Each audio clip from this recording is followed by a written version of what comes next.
रसूल करीम सल्लल्लाहु अलैहि वसल्लम फरमा रहे कि मैंने अपने बाद कोई फितना औरतों के फितने से बड़ा नहीं छोड़ा अपनी उम्मत के मर्दों के लिए। मेरी उम्मत के मर्दों के लिए दुनिया के फितरों में सबसे बड़ा फितना औरत है।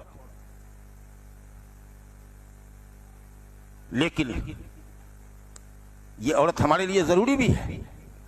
अगर औरत की चाहत हमारे दिल में नहीं होती और औरत के दिल में मर्द की चाहत नहीं होती तो शादी ब्याह का सिलसिला भी नहीं होता, और शादी ब्याह का सिलसिला नहीं होता तो ये नस्लें कहां से आती हमारी?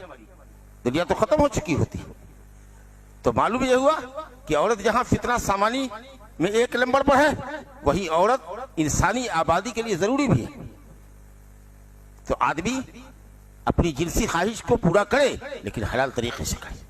बीवी कर ले, एक बीवी पर अगर क़नाअत नहीं कर सकते हो, जिनसी कुव्वत बहुत है तुम्हारे अंदर, माल भी है, 2 बीवी करो, लेकिन बुराई मत करो।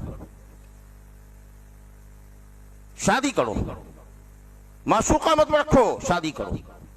गर्लफ्रेंड मत बनाओ, बीवी बनाओ, बीवी। जितना ज्यादा बच्चा होगा रोजी भी बढ़ेगी।